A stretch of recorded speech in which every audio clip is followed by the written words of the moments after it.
I am Patty Bryant, your host today. If my voice is a little scratchy, I am just getting over the flu. So we are all lucky I'm alive. Thanks everybody for joining today. And we're going to be talking with Heather Hubbard about editing videos. Heather and I worked with each other at Chipotle for about 3 years. And she is a fantastic, very talented video editor. And I worked with her on a ton of different learning and development projects throughout my time that I was there. And she helps with lots of different, she does lots of different types of video, whether it be like, processes, how at Chipotle, for example, like what is the first step of, making guac or that kind of thing, all the way up to things that are like, trying to get some emotion and evoke emotions from the learner whenever we're, teaching a subject that, for like leadership and things like that. So tons of different types of projects she's worked on. I am going to go ahead and stop sharing my screen here. And Heather, if you want to share your screen, don't forget to do the little share computer sound, because I know you've got some checkbox, because I know you've got some stuff for us to listen to as you go through your presentation. And as Heather goes through her presentation, feel free to put any questions that you have in the chat, and we will have some natural breaks throughout her presentation, and we'll have some discussion time kind of weaved into the presentation instead of holding everything for the end there. So maybe tell us a little bit about yourself and what you're up to, and let us know what you know about editing video. Okay, sounds good. Well, I'm Heather, and I've been involved with video my whole career since 2003, so quite a long time. I worked for Chipotle for 4.5 years, and before that, immediately before that, I was a freelance video editor for about 8 years. Before that, I worked at 2 different ad agencies and worked on commercials in my early career. And so I've done a lot of different types of videos. Joining Chipotle was my first dive into the training world, and it was very different, and I learned a lot, and wound up really enjoying making training. And we also me and my team did a lot of internal communications videos too, along with training, kind of go hand in hand a little bit for us. So I say I'm kind of talking in past tense because you guys probably know that Chipotle is moving headquarters to Newport Beach and Columbus, Ohio, out of Denver. So they're doing like mass layoffs and transitions, and I'm not going with them. So my employment there is over basically at the end of the month. And so I'm going back into the freelance world and starting my own business, and we'll talk more about that. But my main focus will be editing and making really cool content for people. So this presentation, though, will highlight a lot of what we did at Chipotle. And I know you guys are all into e-learning and are probably curious to see kind of from the inside what we do at Chipotle, such a big brand, and how we have brought video into the training. We definitely use a lot of e-learning, and we just incorporate video a lot now. So let's start with just some general stats. I love stats, and I found some good ones that I wanted to share. So why use video nowadays? Here's some general info about how much people use video or watch video. More video content is uploaded in 30 days than major US TV networks have created in 30 years. So there's just video being uploaded to the internet just constantly in all different forms, as you guys probably are involved with in some way or another. You probably watch a YouTube video, watch something online every day, watch something somebody shares on Facebook, etc. Watches an ad for something. If you get an ad on Facebook, you might watch that video for that product. More than 500 million hours of video watched on YouTube each day. So people are just consuming video. This is just some stats about, I know you guys aren't necessarily into advertising or marketing, but I just found these interesting. Marketers who use video grow revenue 49% faster than others who don't use video. Online shoppers who view a demo video are almost 2 times more likely to purchase than non-viewers of video, which just to me says that video works. It helps sell a product. People spend an average of 2.5 times more an average of 2.5 times more time on pages with video. So it just means people are watching if there's a video out there. And including a video on a landing page can increase conversion by 80%. So those are some pretty big stats for video in general. People, I'd say, are video obsessed, whether they're having popcorn or not. They're definitely watching video. So why would you use video in training? This I thought was a really cool stat. Presentations that include visuals like video, along with text, are 9% more effective than text alone when comprehension is tested right away, but are 83% more effective when the testing is delayed. So I think that really shows that people retain better from learning with video. And I know that there's different learning styles, and as e-learning developers, you guys try to cover a lot of those styles, and that's really important. But I think people's, no matter what their kind of natural style is, they're gravitating more towards video, maybe just because of how saturated we are with it, but they're actually learning more from video training. Also, it's a lot cheaper for companies to do video training with e-learning. Corporations save between 50 and 70% when they replace instructor-based learning or training with e-learning. And you guys probably know a little bit about that. Business driver for e-learning, 85 cents of every dollar spent on classroom training is spent delivering it. So the instructor time, travel, etc. And Microsoft, in a case study, used video to cut classroom training costs from $320 to just $17 per person. So even if video seemed like a big spend initially, or like a big job, a lot of work, a lot of money, in the long run, it's going to save a company a lot of money to where it almost doesn't make sense not to use video, no matter what the cost is up front. So those are just general video stats. So when I started at Chipotle about 4.5 years ago, they weren't using just a ton of video. They had some videos, some special projects with videos, but a lot of the training was just straight up e-learning, which can be effective and helpful, but our director at the time wanted more training videos. So he hired me and another person to kind of bring more video to training and do it in-house. So we kind of developed several different types of video that we used a lot for trainings. And we didn't necessarily make these up, but they're just different types of video that we happened to use and found effective for training. So we'll just run through the list here briefly and then talk about each one very specifically and show a lot of examples. The first type is face-to-face. So you're seeing a person similar to what we're doing right now. You can see my face and it's like we're looking right at each other, even though it's a camera. Procedural, these are the how-to videos, the step-by-step type videos. Fly on the wall, this is kind of an observing style of video. Interview style, we used a lot of interviews with real people. And then we have like stories, which involve interviews and it's telling some type of story for training. So we'll start with the face-to-face, and I think the best way to do this is just to go through each category, and then I'll pause at the end of this category, and then if you have any questions, we can talk through some stuff and then we'll move on. So I'm gonna move this box. Hold on one second, I'm gonna go here.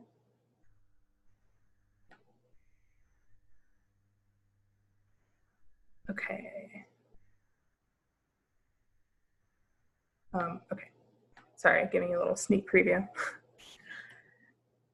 All right, so face-to-face videos, like I said, are a person talking directly to camera.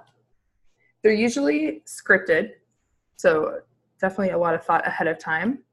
Often a person is using a teleprompter so that they're on script and can deliver well without stumbling.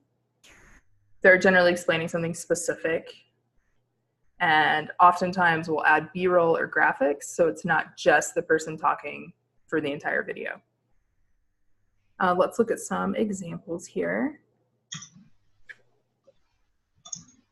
This first one is, I'm just gonna hide this video thing. Okay. This is a rewards program that okay, sorry, I had to remind myself what it was. Chipotle started a rewards program earlier this year, and this is how we trained it. It also went along with some written training that they could read through too for specific. Okay, I'm doing something. Go.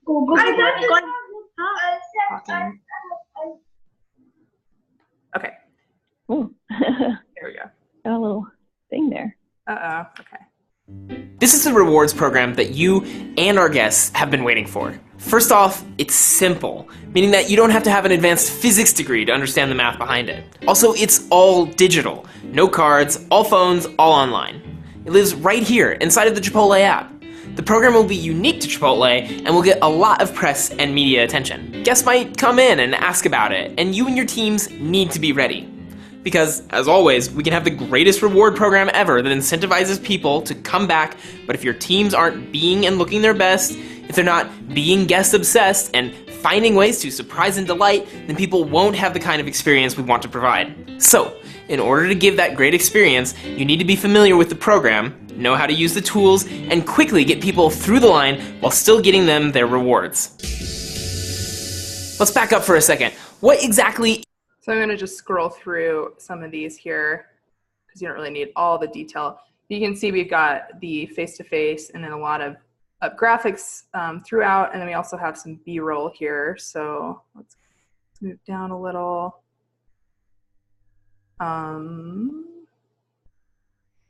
So here we've got an in-store example of how to speak to a guest. Out of the app. Here's a quick example.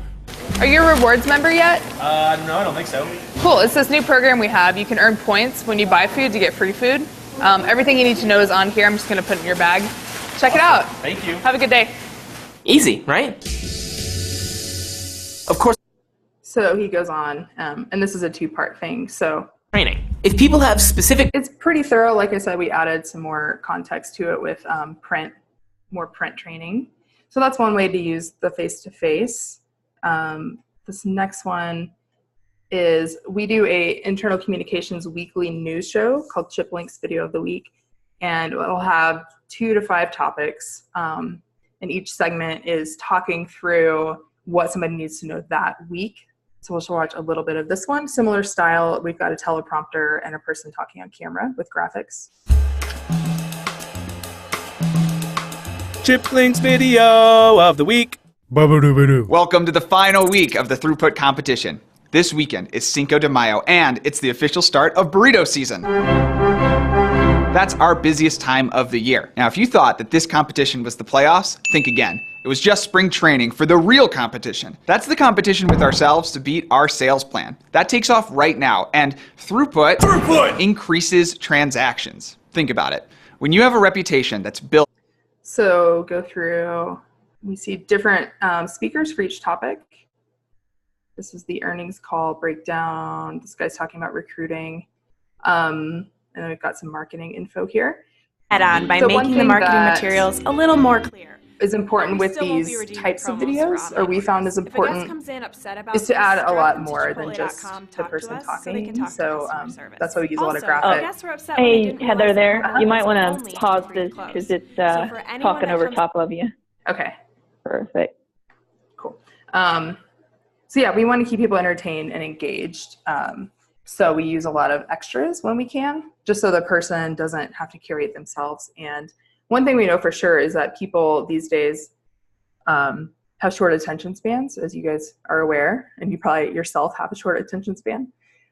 So we always try to keep these as short as possible. This episode was pretty long, but we found that, closer to 2 minutes for this kind of thing was ideal. Sometimes we just couldn't quite deliver on that. Another way to use face-to-face is if you need to evoke some emotion or inspire people. This can be a style that works depending on the person you're using. So this video was for a conference for field leaders. Field leaders are people that are over multiple stores in an area, and we needed, they were going to announce a lot of changes to the role and also give the role of field leader a lot more clarity. So we wanted to sort of evoke emotion ahead of time so people are feeling frustrated and ready to see what the changes are. So we'll play a little bit of this.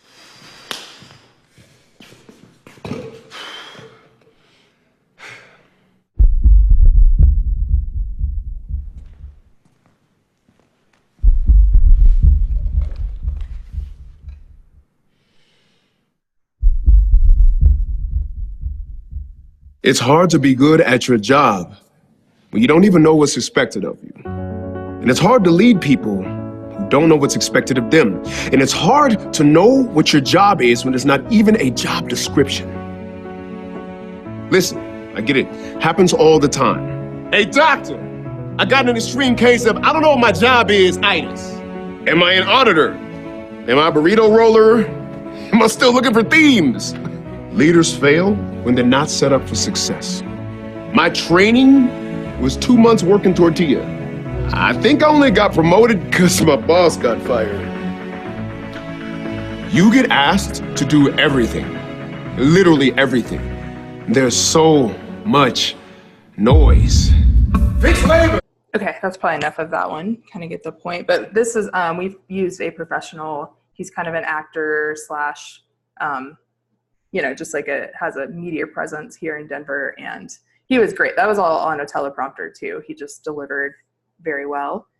So we use that sometimes when we need to. We don't try to overuse this style, but sometimes it's just exactly what we needed to get a little rise out of somebody. So that's face-to-face. Let's pause here, see if there's any thanks for that. We have a couple of questions. Danny and Mike both have questions surrounding what tools you use in editing software. Okay, sure. I'm gonna open the chat box too so I can see it here. Yeah, so we use Adobe products, so Premiere for editing specifically. And that's kind of the norm these days with most editing. I've used different softwares like Final Cut and also Avid was kind of what I started on, but that's sort of not very user-friendly at this point. So Premiere is kind of the way to go. And if you use other Adobe softwares, Premiere's, you get it with the Creative Cloud, and there's a lot of online learning to learn how to use it nowadays too. I use a Mac.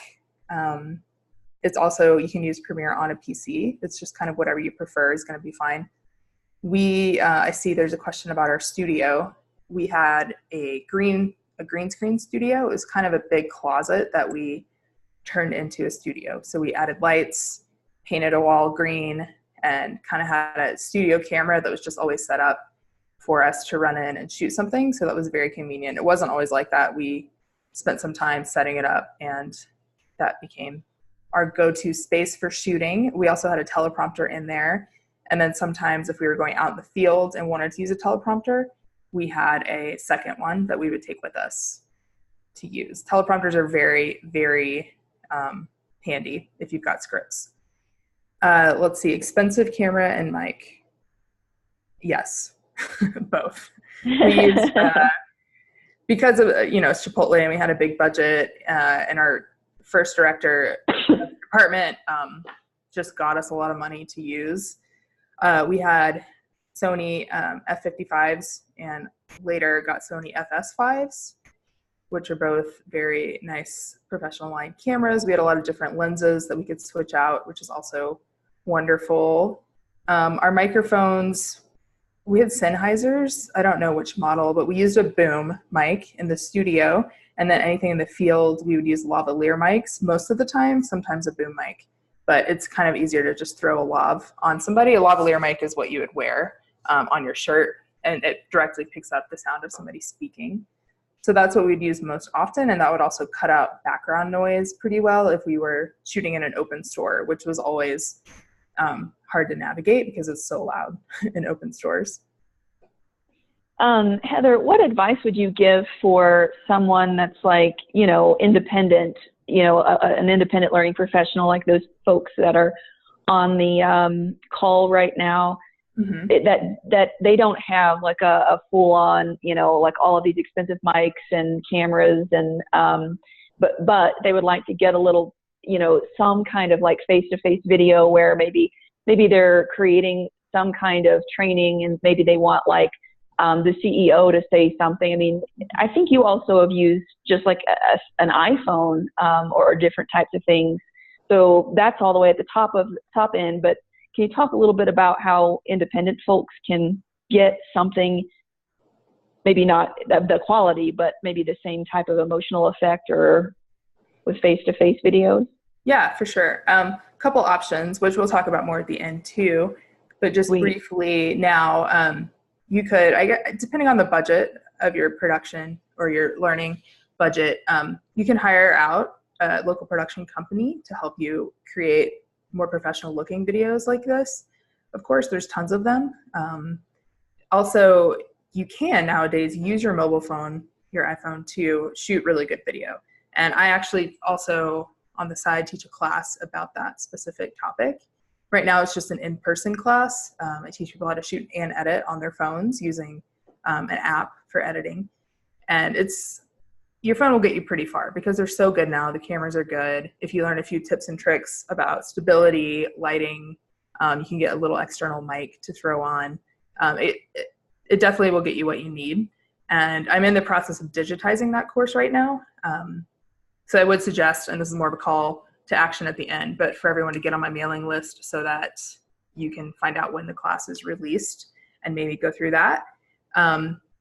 There's a question coming in now. The iPhone editing app I teach is called KineMaster, Kine Master. And I mean, there's a lot of them out there. I've tried a bunch. And yes, KineMaster is really user-friendly, I think. It was actually designed first for an Android, which is funny because most apps are designed for iPhone first. So with the Android, it's an even better user experience, it's good for some people. But it's been really good. People pick it up pretty quickly, can make some pretty decent video right away. So that is the app I'd recommend. Another one I use is Pinnacle Studio Pro. Also, LumaFusion is really good. It's a little bit more of a professional interface. So if you already know how to edit in Premiere or a professional editing software, LumaFusion is going to be most similar to what you're used to. But something like KineMaster is easier for somebody who has no editing experience, is what I found. Shall we move on, or is there any more questions? Yeah, let's move on. Thank you very much. That's really helpful. No problem. All right. Okay, so procedural videos, these are really the bread and butter, of what people need when they're learning a specific task. So these are the how-tos. It's following steps. It's showing each step very clearly. You would sometimes use voiceover or graphics along with showing the steps. And with these, again, you want to stay concise. Just get to the point as quick as you can so people can learn it and move on. But also they can be fun. A lot of times people think procedural videos have to be really dry. And sometimes they are. It really just, sometimes that's the case and it's fine. But you can have some fun with them sometimes, or we try to. So this is a recipe video. We have 53 recipes, I think, individual recipe videos of how to do different recipe procedures. Here we've combined, this was our first run at recipe videos. This is combining face-to-face and procedural. Limes are like a powerhouse for bringing out the natural flavors of foods that they're added to. And we cut limes differently for different recipes. This is a proper way to cut them for chips, so you can use them in your lime squeezer. You'll start with limes that have already been washed and the stickers removed. Using the palm of your hand, roll limes back and forth, pushing down as you roll, which loosens up the juice inside and makes it easier to squeeze. Place one lime in the center of your cutting board and cut it in half widthwise so that you have 2 equal halves. Place them into your deep 6 pan and you'll either use them immediately to season chips or refrigerate. So that was pretty short. It was less than 2 minutes, but we found with all these videos, there's, like I said, there were 53, that having that person on camera first, kind of giving the recipe some context, was a little bit too much. People didn't want to watch all of them in that format. So we wound up taking all of them and cutting them down to just the procedure, and it's a lot shorter. This is what that looks like. And it's 20 seconds. Use the palm of your hand to roll the lime back and forth, pushing down as you roll. Cut the lime in half widthwise. Place into a deep 6 pan. After you've cut all the limes, cover, label with a 4-shift secondary shelf life, and refrigerate. So that was just one change we made, and it made more sense for our audience, although initially we thought it was really fun to have that person on camera and give a little bit more info about the ingredient. Here's another, this is just a really simple one. Really anyone could do this type of video.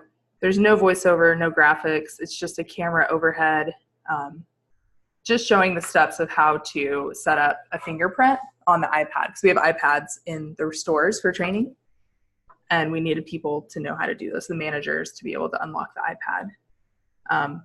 So, you know, this could be, you could set up a phone overhead on some kind of stability device, and then, you know, shoot another phone or an iPad walking through those steps. This might have benefited from voiceover, but I think people get it without that. You might have to watch it once or twice. This is also a really simple one. This could be shot with anything. This is one of my favorite videos. It's only 6 seconds, and it's how to properly lift, because we don't want people hurting their backs, of course, and just showing a picture of somebody lifting is not quite the same as seeing a video. So we just shot this guy lifting some boxes, and that's it. So they can be super simple. It doesn't have to be a long, complicated thing, but video is just often helpful for any kind of procedural type of thing. They can also be really complicated. This one, we did a whole suite of hospitality training, which doesn't necessarily sound procedural, but it really was, because we had very prescriptive things to do. For instance, this is smile and make eye contact. But we had about 25 procedural type videos like this that were specific on an action that you do, not necessarily a step that you do, if that makes sense. Let's just play this one. They're all pretty short too, which was nice. Smiles are contagious. When someone smiles at you, it's hard not to smile back. A smile is part of your uniform. You wouldn't work without your crew shirt, so don't work without a smile. If you're nervous and learning, or if you're in the zone, keep a smile on your face and make eye contact with the guest that you're speaking to. And don't overdo it. Too much smiling and too much eye contact can feel a little forced. Don't call out to a coworker while looking a guest in the eyes. Instead, do this. Hey John, could I get some fajitas working, please? Read your guests and trust your instincts. And don't forget to smile. So that, you know, like you guys are saying, like the sound effects, those were, it was a lot of production value. Actually the actors in it were not actors, they were real people. The girl working tortilla was an actual crew member at a store locally, and the guy who was a guest is one of my coworkers in training. He's a training developer, writer. So that was fun to use them, but then the, you know, the sound effects, the graphics, all of that were really professionally done. It took a lot of time. And I've got a question. What about the narrator there? Was that so the narrator is also a coworker, actually my boss. He just has a good voice, and we have professional mics, so we often use people in corporate to do the voiceovers, because it's cheaper. Obviously we don't pay for it, but also it's just easier. If, you know, a lot of times we'll write a script, we'll record it, and then something changes, and it's just quicker to run back in the studio and re-record a line and throw it in, versus sending it back to, you know, a voice actor, a voiceover person. But we have hired some voice actors for sure. We've used voices.com, which is a good site because there's a ton of samples of everybody. You can send them your script, a sample of it, and they'll read it and then send it back to you to try to get hired. And usually anyone we've used is very quick with revisions too. So I would definitely, if you've got a budget and you need a good voice, definitely go that route. And scripting. Yeah, we often, we just use Word. I mean, we've got like kind of a video script template, but it all starts with the word. So it's like you need to write out the voiceover. It might start with bullet points of what you need to convey. And then from the bullet points, how can we make that into a conversational piece? And then from there, we decide what visuals would go with the voice. Okay. Let's keep going. I'll get to your question about the webcam style stuff though. But let me just get through this section here. Sweet. If that's cool. Oh, this is... Anticipating needs is I'm going to turn the volume down and just watch it. This was also in the hospitality training suite. We had a big budget for this project, so we wanted, because we had 25 videos, we wanted to vary it up and not do all live action. So we hired an animator to make, I think he made 10 of the videos. And that was fun. People enjoyed seeing this. Just some variety is always nice. So that's always an option too. This kind of stuff just amazes me that people can create animation like this. So we just have a voiceover and then, you know, he's animated it to that voice. It was super cool. Let's see. Okay, this is the last type of procedural one I'll show you. This is having to do with making them fun. So when I first started working there, this video is about portioning and stacking. So that means how much ingredients you put in each entree. So tacos, bowls, burritos, salads. And it was just the most boring video.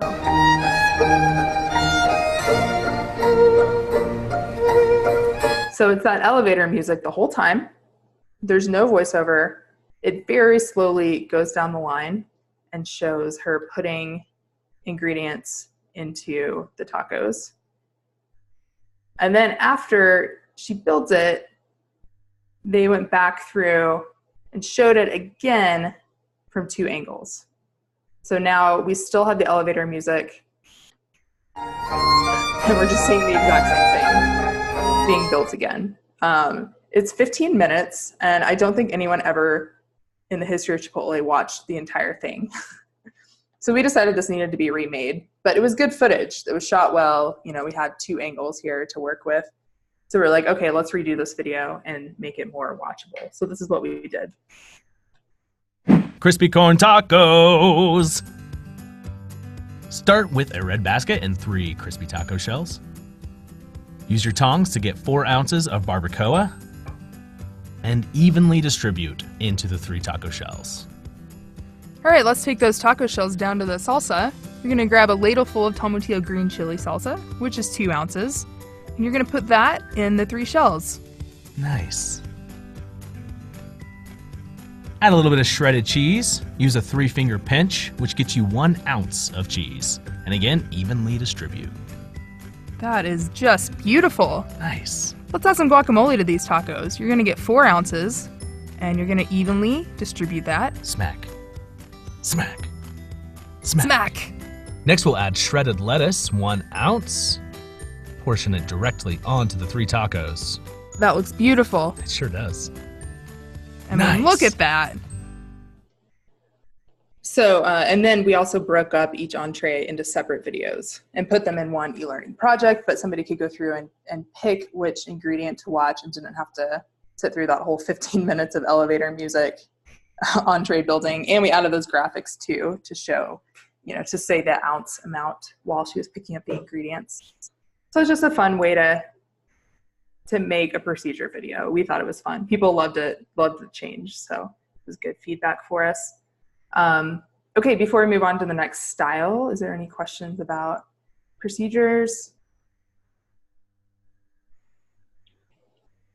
I will give everybody just a minute here if you have any questions. We've still got Jeannie's question about the webcam, but we can do that whenever it makes sense.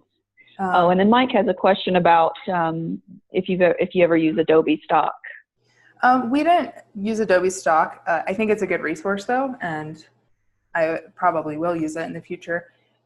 We had a subscription to Video Blocks, and yeah, I mean, feedback here, it can be expensive because I think you pay per like image you use or video you use.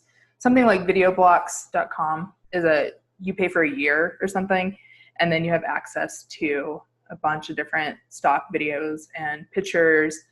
And they even have After Effects projects for graphic templates, which we would use sometimes. If you know anything about making graphics, that's a helpful way to get started using a template. So yeah, we would do stuff like that. Same with music. We used Audio Blocks, which is the same, I think it's the same company as Video Blocks. But they had some good stock music that we would often use. Yeah, let's just go to Janie's question too while we're here. She says, what suggestions do you have if we're making videos just sitting in front of our desk or laptop? I noticed using webcam rather than the built-in camera makes a big difference. So I honestly haven't made a ton of videos kind of like this style, but the ones I have, there's a kind of newer recording software called Soapbox, and it's made by Wistia, W-I-S-T, I guess I could just type that. Actually, I'll just tell you, W-I-S-T-I-A, Wistia. They're a video hosting platform, but they also just have a ton of other stuff they offer, and it's amazing.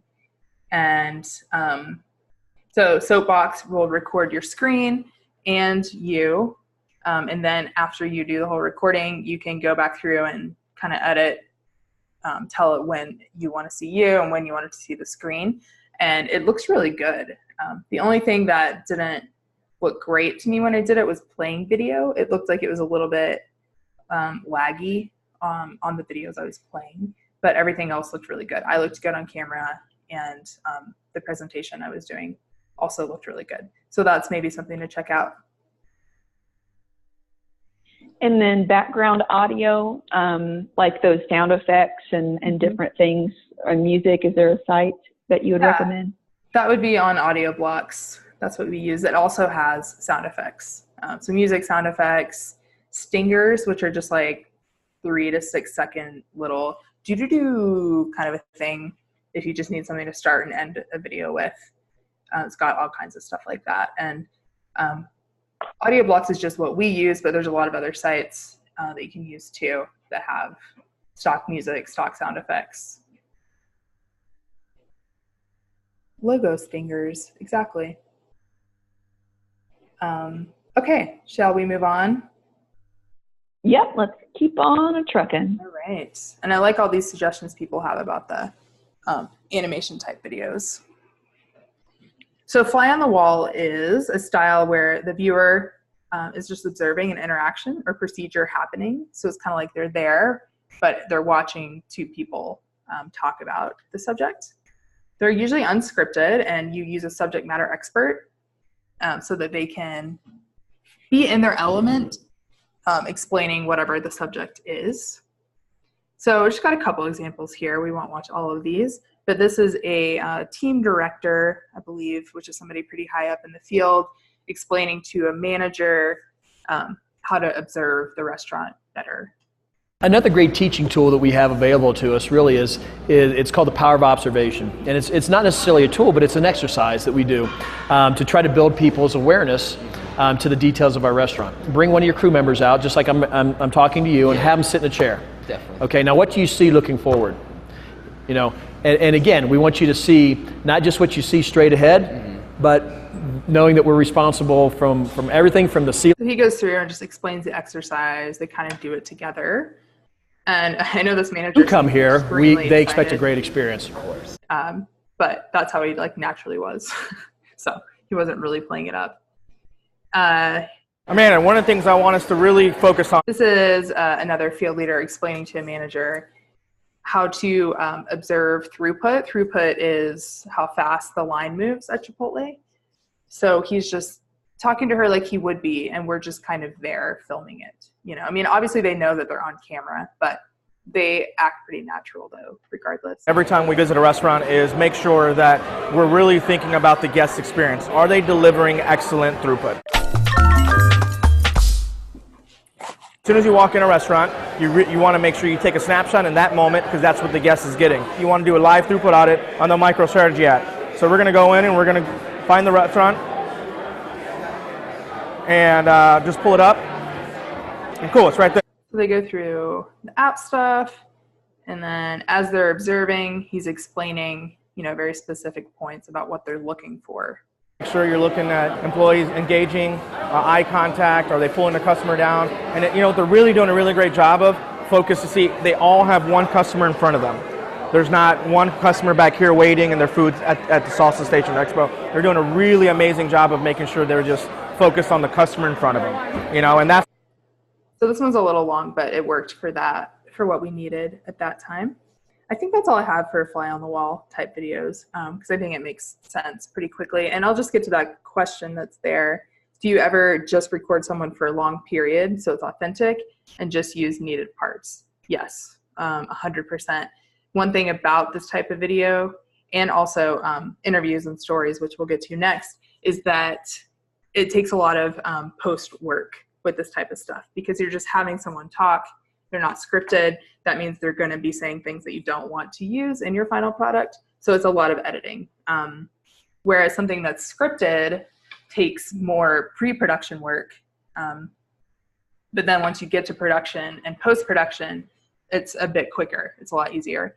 Whereas something like an interview story, fly on the wall, doesn't take a lot of pre-production. I mean, you want to talk to the people first so they know what you're looking for and, you know, kind of prompt them on what you want. But then you just let the camera roll basically. And then most of the work is, for me, is in editing at that point. So you want to know that ahead of time and figure out what resources you have with this type of stuff for sure. And I'll go ahead and jump into this because these are kind of similar, and then we'll go for more questions after. We do use a lot of interviews and story type videos, and these are basically on-camera interviews using the subject matter experts. They're not scripted, and like I said, they take a lot of editing. So we'll go through some examples here. This is kind of like a news story. It's like soft news story you'd see on the nightly news. And what was happening is that they were doing a different type of prep called focus prep. And what this one restaurant had been testing it. So we interviewed the manager, the guy in the back here, so that he could tell us about his experience with it and how it's working in his restaurant, kind of trial and error and how he did with it. So it's him talking the whole time, and then we've got B-roll kind of over him as he's speaking. Nice cut sizes. Focus Prep is a program that creates two teams in the restaurant, the culinary team and the hospitality team. The culinary team preps and cooks all the food, so instead of individual tasks, the team, which is 2 or more people, will work together to prep all the prep items. Right now we're going to watch Jose and Karina work on mild salsa. They're going to be prepping it together, wrapping it, labeling it, and putting it away before they move on to the next task. Jose over here is our kitchen manager. He's been... I'm going to just speed through a little. He talks about Jose and Maria and kind of their history at Chipotle, which sort of makes it feel like more like a story. You're getting to know characters here. But then the meat of this piece is this interview in the dining room. We start Focus Prep. I think we started back in October of last year. Honestly, I didn't know what to expect. I thought it sounded like a ton of work. I thought my crew was going to be afraid. Seeing how the team is executing things now, it's very smooth. One of the biggest obstacles I did face, making sure I had enough people that were cross-trained. You need at least 4 to 5 people that know how to use a knife. I wanted to make sure that I had the right people in the right position. So we have our culinary team. So that keeps going. And people love this type of video, or they did at Chipotle, because it's really cool to hear from a peer like that. A lot of times we used people in corporate on camera, and then field leaders, people in the field that are higher up. Sometimes officers too would do stuff on camera. But when people in the restaurant, which is most of the people we train, can see a peer like that, like another manager, and managers are watching this, they think it's really cool. Like, oh wow, that guy is the same position as me, and he's doing this thing, and he said that it's not that hard. And so it's a cool thing for them to see. It is a lot of work for us to do this style versus just having somebody run in the studio and we write a script about focus prep and they deliver it. That would be a lot easier to make. But we found this style really valuable just so people could connect and identify with the subject and feel more, bought into it because they could see somebody else doing it and talking about it. Do you come prepared with questions or yes. like how do you prompt? Okay. Yeah, for sure. With this one, we definitely talked to Orlando ahead of time, so we kind of knew what we were going for. And then the day of the shoot, we have somebody just off camera asking him all the questions. And yeah, he he messed up a lot. Like I said, there was a lot of editing involved. So we just took out what we needed and what made sense from that interview. And Mike had asked if employees are required, are these required mandatory things that they watch in their training curriculum, or how does that work? Yeah. Or are they optional? I'm trying to think of that piece in particular because it was not like hard training necessarily. We did it more just to give people an inside look at what was coming because Focus Prep was going to be a really important rollout for the company. So we wanted to sort of get people excited and, just see like, oh, this change is big, but it's doable. So I think we just put that piece on Chip Links, which is the weekly communication show that is not necessarily required, but we expect all managers to watch Chip Links every week to know what's happening for that week. There is other trainings that are required for sure that are like written into their training curriculum that they've got to watch, and it's got to be validated that they've watched. And there's also testing that goes along with the training. So most of our videos, they are required to watch. Some, the weekly communications, they can get by without watching, but it's kind of on them at that point. They're going to be missing out if they don't watch it, and I think they know that. I'm going to just roll through these pretty quickly. Progress updates have helped me a lot. This is more field leader training. We've got a field leader talking about progress updates, which are a different way to kind of validate what's going on in their stores. So we hear from him, he's the field leader. We hear from his boss, who's the team director. See some graphics throughout, a lot of B-roll of him talking to his manager. So this one was pretty long. It's over 5 minutes. But it really told the whole story. So we wanted to keep it longer because progress updates are a really important part of what field leaders do. Let's see. I'm just going to skip that one. This one, a lot of times with interviews, as you notice, we do like off-camera interviews. So the person is looking at another person. They're not looking at the camera, which is sort of makes the camera more observational.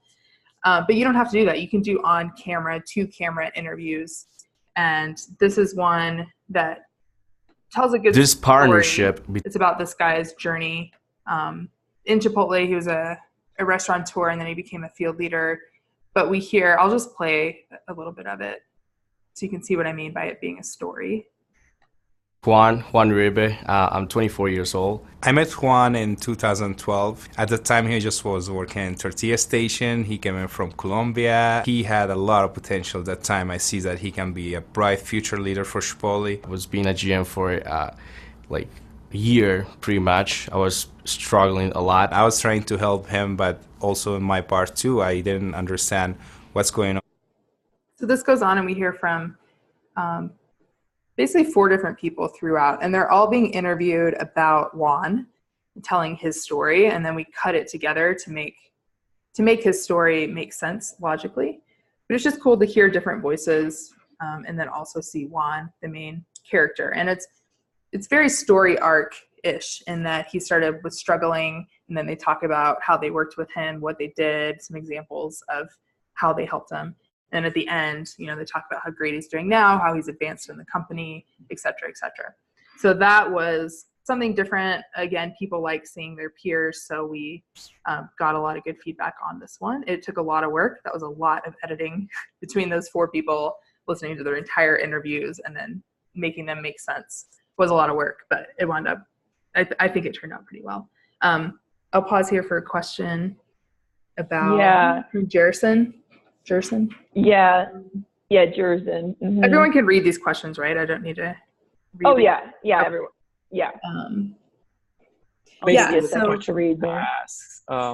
If you've ever had to pull a video or had to redo a video because a person that you filmed was, got arrested or did something really bad, because that's what happened in one of a promo video that we did for, I was an instructor for a company. And the person got caught with some stuff on his computer, and it was such a small community that he was immediately recognized every time we showed it. So we decided, you know what, we just got to stop showing it because that's what became the main focus of the video instead of the products that we were trying to teach on. That has happened. We've had it seems like if somebody leaves the company on good terms, then we'll keep the video up basically. if somebody gets fired or, you know, something bad happens like that, then we don't necessarily take the whole video down, but we'll cut their part if that's doable. Because we've definitely done that before with certain videos where it's made sense to just cut a part out, but then still have the rest of it, depending on how many people were on camera. Obviously, if it was just one person on camera the whole time, that video would need to come down. So it is kind of risky. It doesn't always make the most sense. And in a lot of ways, something like a weekly video that kind of expires is sort of the best format to use people. So like the Manager Orlando, we showed that piece in Chip Links. You know, people watch that for a week. It's archived. They could go back and watch it, but I don't think many people do. So that's kind of good. It doesn't live on forever like required training would. Yeah. Like some other people have the same story with that. Yeah. And in some ways, you know, using actors might be a smarter way to go for some things like that. It just depends on the company and kind of how they operate and what they think makes the most sense too. Yeah, and like you've kind of said a couple of times here, you know that in this particular environment, people really are, they get emotionally connected to the fact that, hey, that's someone in another restaurant doing the exact same thing that I'm doing, and it's something that gives them that motivation. So it's kind of like weighing that versus the fact that, you know, there's always a risk that's tied to doing it this way. Mm-hmm. And I've definitely worked with corporations and organizations that they would never, you know, do this for the very reason that Jerson and some of the folks have mentioned. But in this environment, it works. You know, it's part of what motivates people. So it's worth the risk.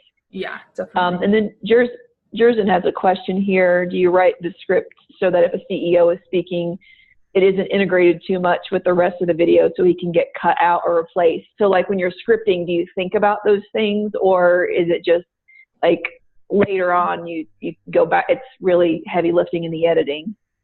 Yeah, that's a good question. And we have had stuff like that happen because Chipotle's had so many changes with leadership through the years. You know, our founder, Steve Ells, is now just on the board. He stepped down. We have a new CEO. Our old co-CEO, Monty Moran, left, and that was tricky for us because we were like, what do we do? So we actually, anything Steve is in, he's not in a ton of actual trainings. It's more like kind of soft feel good videos. Those all stayed up. That's totally fine. It's not a big deal. Because he still is the founder, you know, he still was very involved in the company for 25 years. So the stuff with Monty, we had a lot of stuff with him in training, and we took a lot of it down, and it wasn't necessarily like, you know, Monty left and we've got to get rid of all this stuff. A lot of it was more because the way we trained changed a lot immediately because he had a very like specific kind of idea of how training should be. And then with him gone, we were able to evolve that quite a bit. So a lot of that stuff quickly fell off, and we got rid of a lot of the stuff that had him in it. But yeah, I guess, I don't know, if you're writing a script, I wouldn't think about that too much because I think you've got to just sort of assume people in leadership are going to stay where they're at. And then if a case happens where they do leave, then yeah, maybe you've got to rethink it and replace it. But I wouldn't go into it with that much kind of risk mindset, if that makes sense. Yeah, makes sense. Yeah. So I'll just go ahead and speed through to the end. Okay, so now what? Don't let it influence the final product. Yeah, I would agree with that sentiment. So a few things which I already sort of mentioned earlier. One thing you can do, so I am an editor by profession, and it's what I do best. And I love just getting footage from people and then editing it. That's kind of my bread and butter. So if you've got footage and need someone to go through and cut out all the junk and make it really shine, I also do color, sound, music, graphics, etc. I can definitely do that, and I would love to do that for you. You can also, and I would love it if you got on my mailing list. This is my website, videoservicehub.com. And when you go there, this little box will pop up, and you can just put in your address and name, and that will keep you up to date on the class when I release it about how to shoot and edit video, which I think will be really helpful for literally anyone to take, whether it's for like home videos, your business videos. It's just nice basic knowledge of how to make any video look better. And then again, like I said, you could find a local production company and talk with them, try to get some kind of partnership going so that you have somebody that can help you actually execute and shoot footage when you're ready, when you're at that point. So here's my website again. Awesome. Please go there and throw your email in there. And I've loved being on. Thanks for having me. Any more thanks so much. Quick last minute questions or anything? Let's see, anybody. Priya has a question. Is it wrong to assume the audio video with on-screen text is too distracting? But we saw a lot of examples where you have video with text on screen and it didn't seem too distracting. So yeah, I think it enhances it. It can be distracting though if the graphics are different than what the voiceover is, which some people do that. Some videos kind of do that. We've done that before because it's like, oh, I want to call out something extra, but it makes more sense to have the graphics sort of match the voiceover so people aren't getting confused or trying to read and listen and watch. So you want everything to just really be cohesive and go together well. And if they are distracting, just get rid of them. Sometimes graphics aren't what you need and you don't always have to have them by any means. Yeah. Okay. Good to know. And yeah, like Heather said, she's a great video editor. So I know even I have worked locally with like a video production team, just like, hey, I have this budget to shoot a video, and then it's easy to send that video off to someone like Heather, and she's great at it to be able to just edit it, and that's really where the magic comes in. So thank you so much for taking the time and spending an hour of your day with us, Heather, and preparing this for us. Chat love, everyone, for Heather, for, great tips. I agree. It's been fascinating. I think I probably speak for everyone when I say it was really cool to take a peek at, what you've been doing and all the different types of videos, and, what goes into them. So thank you so much.